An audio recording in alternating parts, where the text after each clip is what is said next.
abajo. Y estamos hablando de que la superficie de contacto es una boquilla de salida muy pequeña.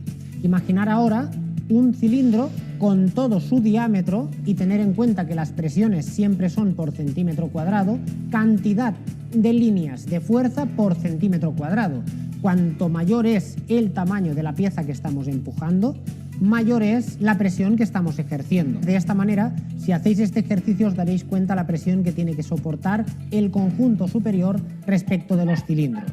Es importante remarcar que en este sistema de bloques, la camisa del cilindro, como era cualquiera de las que hemos mostrado en vídeos anteriores, hay que tener en cuenta que lo único que nos da es una superficie perfecta para la circulación del pistón. Esta camisa puede ser que hagamos un taladro para introducir esta camisa, con presión o sin presión, dependiendo del sistema que sea, que la propia camisa tenga una circulación de agua alrededor, por tanto hablaríamos de camisa húmeda, y luego tenemos este tipo de sistemas que está dividido en dos.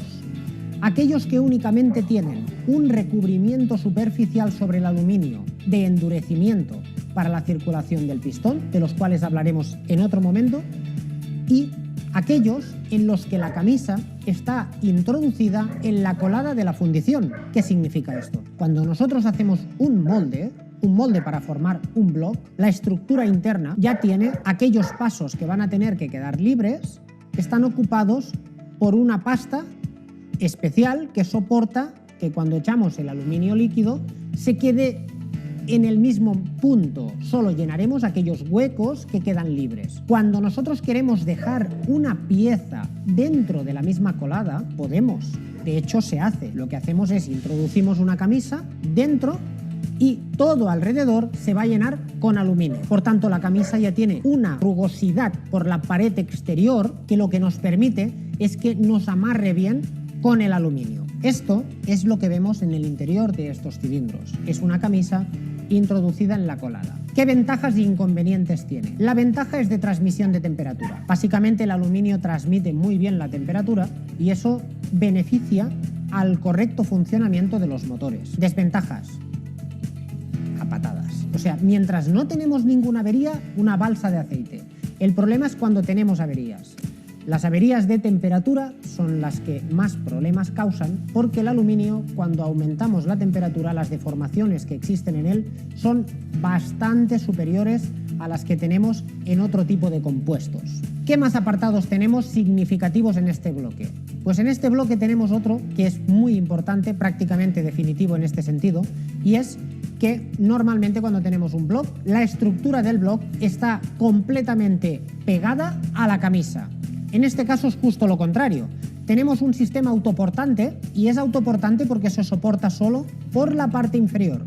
Si os fijáis, todo alrededor del bloque está totalmente despegado de las camisas de los cilindros y las camisas de los cilindros únicamente están unidas por este circuito de aluminio exterior que forma una base. La profundidad que tenemos coincide con la carrera activa del pistón. Si nosotros tenemos una circulación del cilindro desde un punto donde acaba la carrera de los aros o segmentos hasta el punto muerto superior, toda esta región útil donde tenemos el desplazamiento activo del pistón es la que tendremos totalmente despegada de las paredes. ¿Por qué? Pues porque este despegue, esta separación entre la camisa y el propio bloque, lo vamos a llenar de agua refrigerante, del circuito refrigerante. Esto viene muy bien para evacuar la temperatura, pero nos deja un problema y un problema grande. Es que el soporte que tiene hacia los laterales únicamente se lo deja a la rigidez que tenga este material. Entonces, cuando nosotros tenemos las fuerzas laterales, si os acordáis, habíamos hablado de las fuerzas laterales de los pistones, os dejo el vídeo por aquí por si os puede interesar, y lo que tenemos es que en el ascenso y descenso del pistón tenemos unas fuerzas en contra, perpendiculares al movimiento, que por tanto lo que hacemos es empujar la camisa en este sentido y también en este, en función de si estamos subiendo o bajando. Estos dos empujes laterales, o momento como le queráis llamar, producen justamente eso, un momento de acción, un desplazamiento, y vamos a ponerlo entre comillas porque este desplazamiento no es tal, sino que es un movimiento que va a intentar hacer. ¿Y este movimiento quién lo impide? Pues lo impide esta superficie que tenemos aquí, esta superficie de contacto, esta base y esta otra base de aquí van a quedar estampadas contra la culata. Por tanto, la rigidez del material se va a sumar a la presión que hacemos de la culata respecto a los cilindros. Cuando nosotros vamos a intentar por las fuerzas laterales desplazar hacia un lateral o hacia el otro, tendremos el impedimento de que para poder desplazar un cilindro tenemos un ascenso de la punta que se desplaza, y por contra, cuando es a la inversa, también. Ese intento de ascenso no lo va a permitir ¿quién? La culata, los pernos de la culata y la propia junta que está entre medio de las dos piezas. La rigidez del sistema es el compendio de las dos cosas: la rigidez estructural del propio bloque, la rigidez estructural de las camisas y la fuerza que ejercen los tornillos respecto a la culata y por tanto también de la plasticidad de los metales. Además de esto, si no contáramos con la presión de la culata respecto al bloque, eso le quitaría toda la funcionalidad. Para maximizar las posibilidades y por tanto la utilidad de este sistema es necesario la presión correcta, los tornillos nuevos, la junta, lo que ya hemos remarcado en otras ocasiones, y si no, miraros este vídeo que es interesante al respecto, porque los tornillos no se le da mucha importancia y la tienen, y mucha.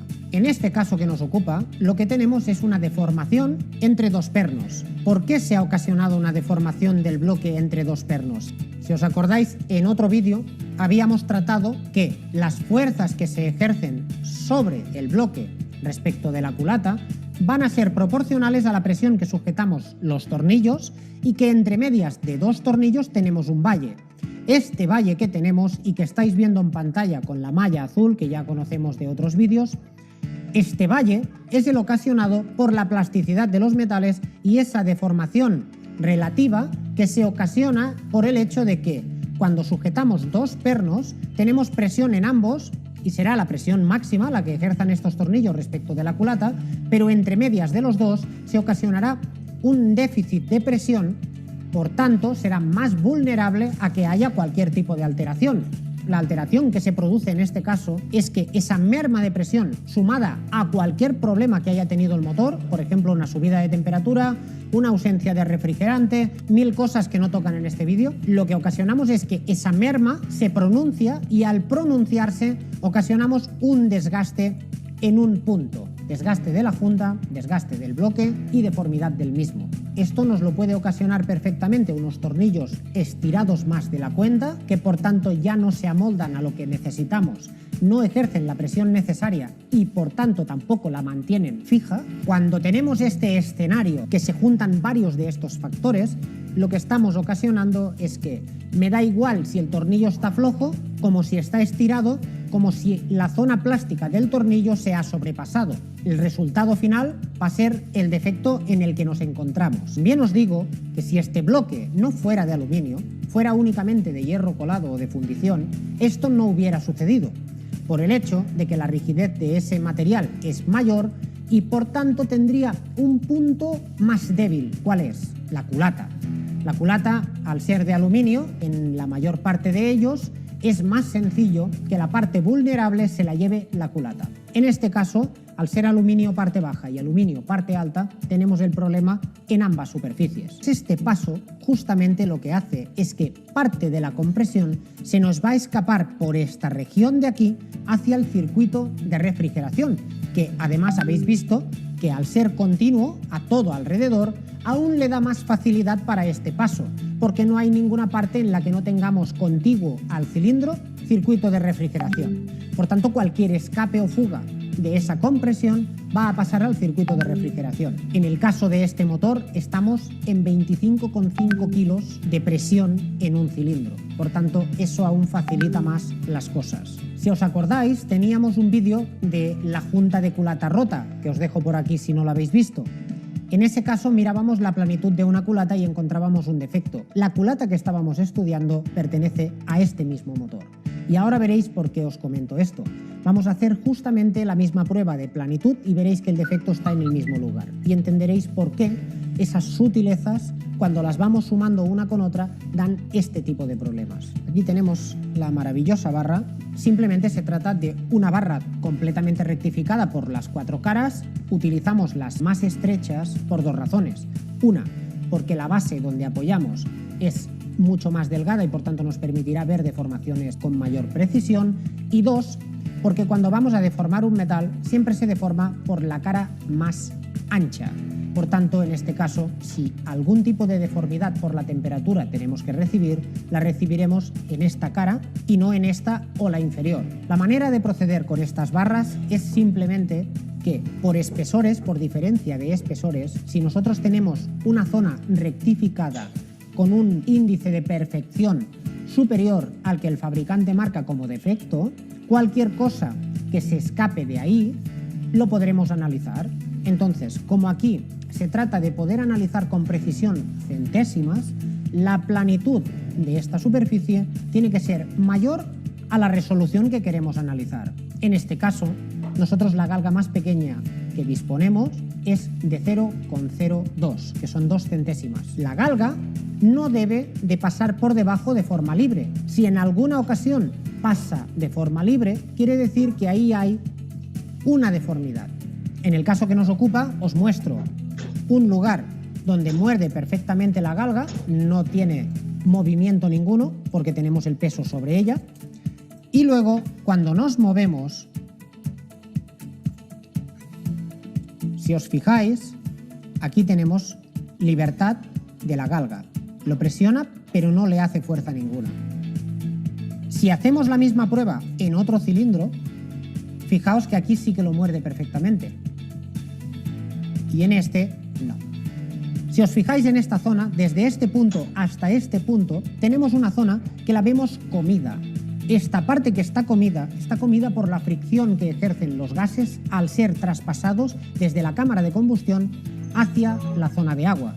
Por tanto, la parte lustrosa, esta parte más brillante o más oscura, en este caso lo veréis más oscuro en el detalle, pues si os fijáis es mucho más ancha. Esta línea que estamos resiguiendo aquí se ensancha, más, hasta aquí. Aquí se comunica directamente con el cilindro.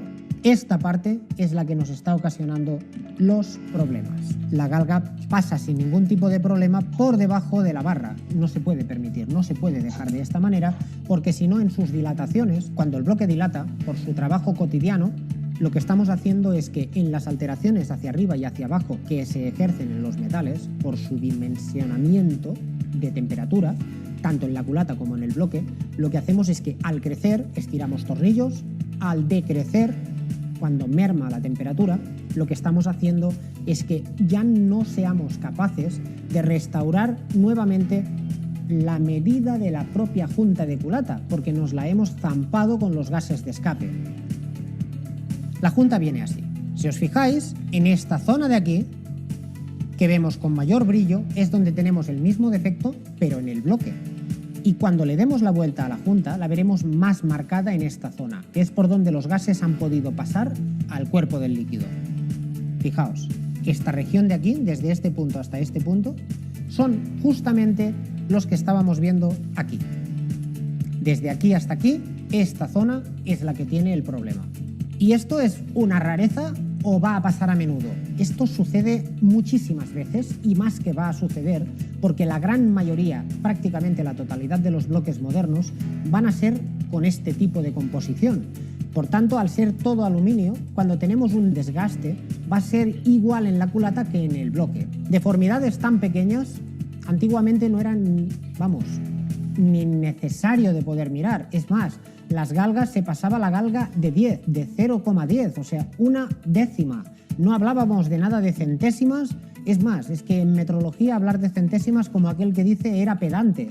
Hoy en día, si no utilizas este tipo de precisión, no vamos a ningún lado. El montaje de los motores depende totalmente de la precisión con la que trabajemos. Bien, y cuando tenemos este tipo de problemas, ¿qué soluciones tenemos aquí? La única solución real es el rectificado de la superficie del bloque. Rectificar esta superficie nos obliga a dos cosas. Una, a tener en cuenta cuánto rebajamos, porque hay un límite, el fabricante marca unos límites. Traspasar esos límites, ya os explicaré en otro vídeo, se puede hacer, pero requiere de muchas otras cosas. Y si nos mantenemos dentro de ese límite que marca el fabricante, podemos volverle a dar a la superficie el tratamiento que necesita. Hay un máximo de tolerancia porque tenemos este anillo de retención. La línea esta de la que hemos comentado antes es un anillo de retención. En el momento que sujetamos como un sándwich la junta por la presión de los tornillos, lo que estamos haciendo es que en el lugar donde haya un pequeño valle, la junta va a llenar ese valle. Ese valle nos permite darle una rigidez. En este bloque no quiero profundizar con este aspecto porque no es sencillo de poderlo demostrar, y entonces cogeremos una culata de industrial y lo veréis con mayor claridad. Y es importante el detalle porque os encontraréis un montón de veces con ese defecto y hay que conocerlo. ¿Qué más cosas modificamos? Al comer superficie, la carrera se ve afectada. El tamaño que tiene la carrera se ve mermado. Por tanto, tenemos un margen no muy grande para poder hacer este tipo de modificación. Y luego, por último, hay que tener en cuenta la protusión del pistón. La protusión, la cantidad de pistón que sale de la superficie del bloque. Esa medida está súper controlada para que no nos pasemos de compresión, por tanto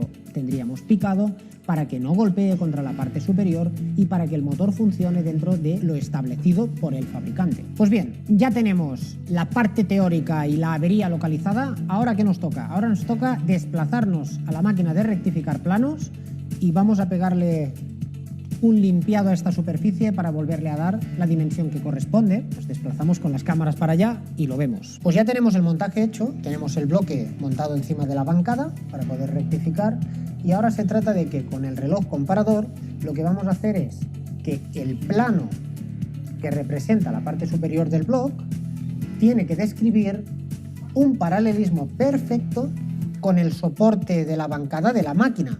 Si esto es así, no habrá un movimiento de la aguja mayor de la tolerancia descrita ya en los manuales, y de esta manera, cuando aproximemos la máquina a cortar la superficie del bloque, lo que conseguiremos será no deformarlo más de lo que ya esté. Me refiero, si tenemos una deformidad y la cuchilla al pasar únicamente toca en una región del bloque porque esté ladeado hacia alguno de los lados, lo estaríamos rectificando de forma incorrecta porque tendríamos que comer muchísimo para llegar a limpiar la superficie.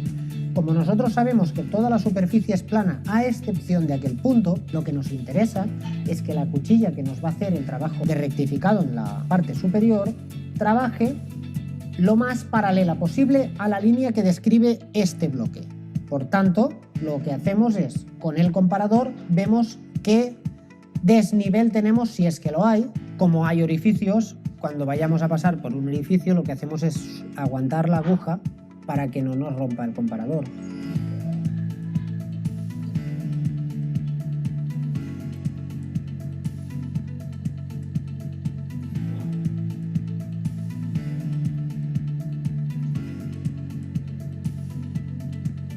Lo tenemos bien, quitamos el soporte y el reloj. Esta cuchilla que tenéis aquí, que es muy parecida a esta, lo que hace es cortar directamente.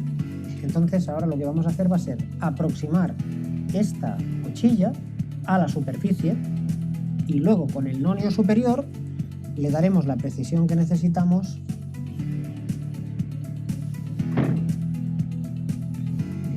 El aproximado inicial ya lo tenemos. Y ahora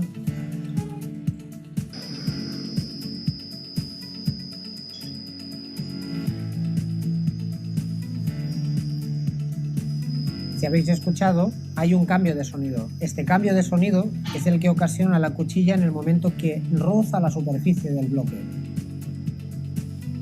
Ahora iniciamos el movimiento.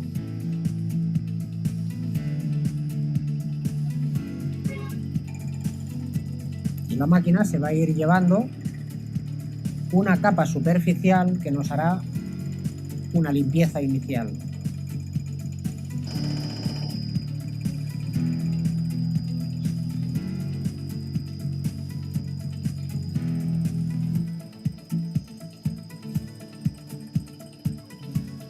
Muy bien. Vamos a girar en el otro sentido.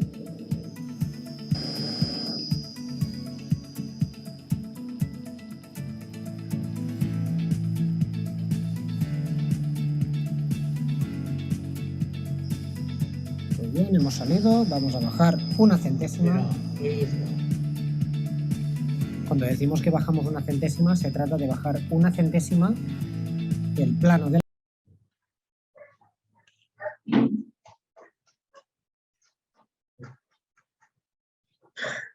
Estimados alumnos, muy buenos días.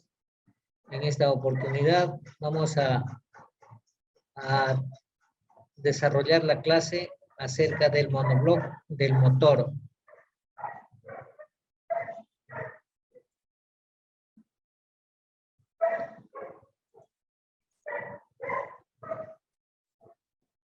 No, el monobloc del motor. El monobloc es una de las piezas más importantes, ya que es la base donde se alojan el resto de los componentes, hecho por fundición que puede ser de hierro fundido o aluminio. El bloque puede adaptarse de distintas formas en función al número de cilindros y su disposición de ellos. Tiene la función de alojar los cilindros que pueden ser cilindros integrales hechos del mismo material, del mismo monobloc, y cilindros secos son aquellos cilindros, ¿no?, que vienen insertados dentro del monobloc y que pueden ser a la vez también cilindros secos o cilindros húmedos. Los cilindros secos son aquellos que entran a una determinada presión dentro del monobloc, y para poder extraer y colocar estos cilindros se tienen que realizar a través de una prensa hidráulica con una presión de 200 libras a 300 libras. Mientras en los cilindros húmedos tienen una gran ventaja de que los cilindros pueden extraerse con una poca presión, ¿no? Y también para colocar, se colocan más fácilmente. Pero la desventaja de estos cilindros húmedos es que llevan unos zorrines que pueden desgastarse, y al sufrir desgaste puede pasarse el líquido refrigerante hacia el aceite. El cilindro es la superficie donde se desliza el émbolo. El bloque contiene pasajes de refrigeración llamadas chaquetas de agua. También tiene unos orificios de pase de lubricación para los componentes en movimiento. El bloque contiene por la parte inferior el cárter, que a su vez sirve de depósito para el aceite de lubricación. Por la parte superior contiene la culata y válvulas, y en la base cubre los cilindros sujetos por unos varios pernos debidamente calibrados. Entonces estamos viendo acá un monobloc de 8 cilindros, ¿no? Y vemos, o vamos a identificar primeramente la parte delantera del monobloc, que en este caso vendría a ser esta parte que estamos señalando. Ahora, este monobloc, por tener dos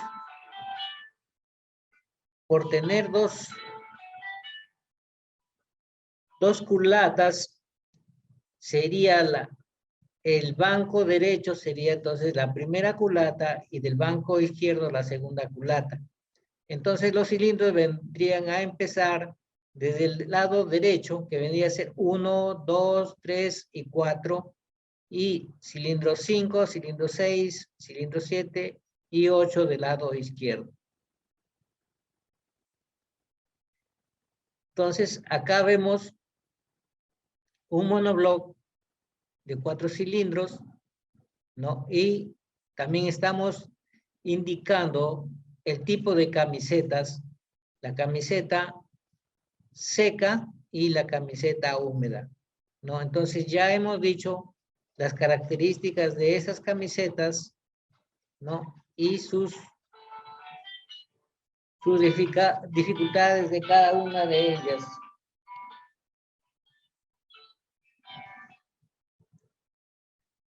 El orden de encendido es la secuencia que realiza para realizar su trabajo, es decir, completar un ciclo. el orden de encendido de motor de 4 cilindros en línea, tenemos el número de cilindros que empieza desde el 1, ¿no? La parte delantera, le sigue el 2, el 3 y el 4. Entonces su orden tendría que ser 1, 3, 4, 2. Orden de encendido del motor de 8 cilindros en B. Cilindros lado derecho, hemos dicho que es el 1, 2, 3 y 4. Y cilindros lado izquierdo, 5, 6, 7 y 8.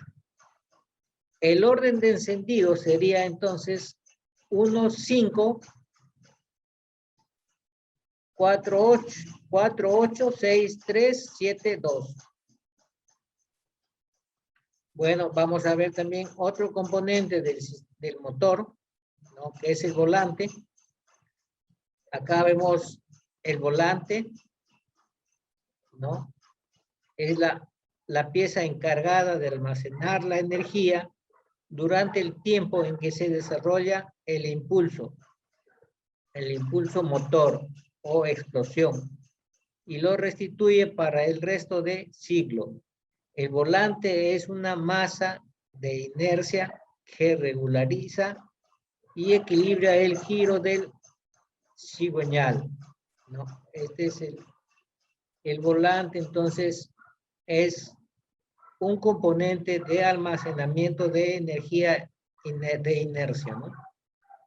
El volante es una masa de inercia que regulariza y equilibra el giro del cigüeñal. En él se monta el embrague y la corona de arranque. Está constituido por acero o fundición y ha de estar perfectamente equilibrado.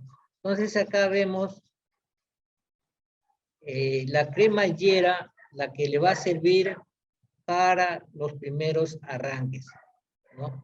Donde va a ser conectado con el arrancador.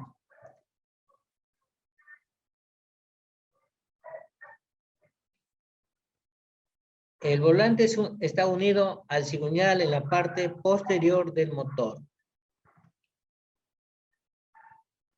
El cigüeñal del motor, como estamos viendo acá, las partes, ¿no? Las partes que componen el cigüeñal. En la parte delantera tenemos el eje con su chavetero, donde va a ser alojada la polea o damper del motor, ¿no? Y en la parte posterior tenemos un plato donde va a ser anclado la volante a través de unos pernos o tornillos. Entonces vemos también esto, las bancadas, que van a ser las que van a unir con el monobloc. Tenemos 1, 2, 3, 4 y 5 bancadas para un motor de 4 cilindros. Y para un motor de 6 cilindros tendría que tener 7 bancadas, ¿no? Ahora estamos viendo las muñequillas, que son o los puños de biela, donde se van a alojar las bielas, ¿no? Entonces acá vemos 1, 2, 3 y 4. O sea, un cigüeñal para 4 cilindros. Tenemos también los contrapesos, ¿no? Que le sirven para equilibrar al cigüeñal. Es la pieza que completa el conjunto de biela-manivela. Este es el encargado de la transformación final del movimiento lineal del pistón en movimiento rotativo. Una operación que permite transmitir el par motor originado a los restantes elementos mecánicos del motor. Uno de los extremos se aprovecha para mover el vehículo y el otro para aportar el par necesario para mover los restantes elementos auxiliares como el generador, sistema de distribución, compresor de climatización, que tenemos en la parte delantera, ¿no? Tenemos entonces donde van a ir conectados los piñones del sistema de distribución. Y por la parte posterior, donde va a ir conectado la volante con el plato presor del sistema de embrague.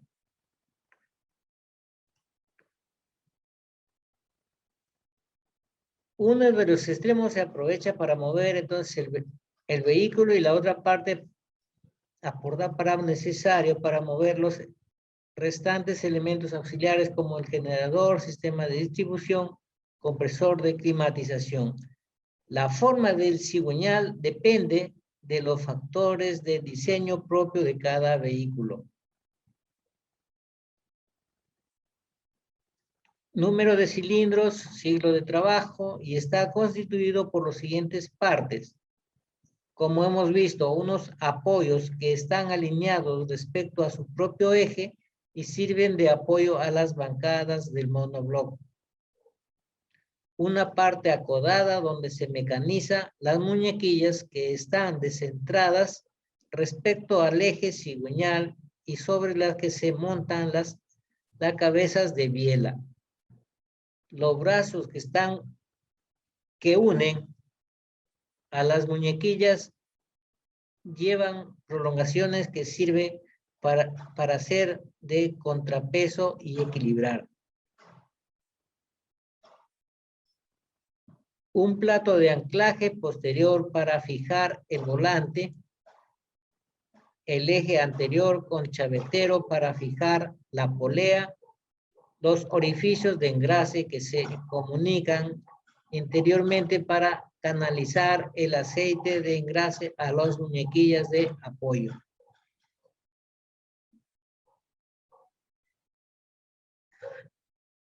Los cigüeñales de fábrica vienen con una medida estándar de diámetro de puño de bancada y de biela, con las siglas conocidas como STD, que quiere decir estándar. Significa también que el cigüeñal permanece a la medida de fábrica, no ha sido rectificado, ¿no? Cuando por el trabajo ha sufrido ya desgastes, entonces necesita ser rectificado, ¿no? Y al rectificarse, ¿qué significa? De que se te va a tener que rebajar el diámetro del muñón, y en lugar de eso se va a agregar un metal sobre medida. No, en la primera rectificación, que es de 0.10 milésimas de pulgada o 0.25 milésimas de milímetro, y la segunda rectificada, que será de 0.20 milésimas de pulgada a 0.50 milésimas de milímetro, y la tercera rectificada de 0.30 milésimas de milímetro a 0.75 milésimas de milímetro. Y la cuarta rectificada, que sería de 0.40 milésimas de pulgada o 100 milímetros. Llegado a este límite de desgaste, se debería cambiar el cigüeñal. Vamos a ver los cojinetes de motor. La principal función de los cojinetes de motor es de reducir el rozamiento entre las piezas en movimiento, los apoyos del cigüeñal y los alojamientos de monobloc, entre las muñequillas del cigüeñal y entre la cabeza de biela, entre el pie y el extremo menor de la biela y el bulón, unión entre el pistón y la biela. Entonces, vemos acá algunos metales. Justamente estamos viendo el orificio por donde va a hacer el pase del lubricante hacia el cigüeñal, ¿no? Vemos en el monobloc que tenemos también los conductos de lubricación y que estos metales van a coincidir con esos conductos y los orificios, ¿no? Acá entonces vemos un conjunto de metales para un motor. Los cojinetes se montan firmemente sujetos a las partes fijas. entre los cojinetes y el eje se interpone una capa o película de aceite que le impide que el eje contacte con la superficie del cojinete. Se interpone entonces una película de aceite en todo componente en movimiento para reducir la fricción. Bien, entonces eso es todo en cuanto al monobloc, a la parte de biela, aparte de del cigüeñal, volante, y nos quedaría para desarrollar el tema lo que es biela y pistón y anillos que corresponden al conjunto del tren alternativo, ¿no? Y posteriormente estaríamos ya indicando lo que son los sistemas de alimentación, el sistema de refrigeración, el sistema de encendido, ¿no? Bueno, si hay alguna pregunta, alguna inquietud que se tenga que resolver, me lo hacen. De no haber ninguna pregunta, entonces damos por finalizada la clase y sería hasta la próxima clase, ¿no? Muy buenas tardes con todos.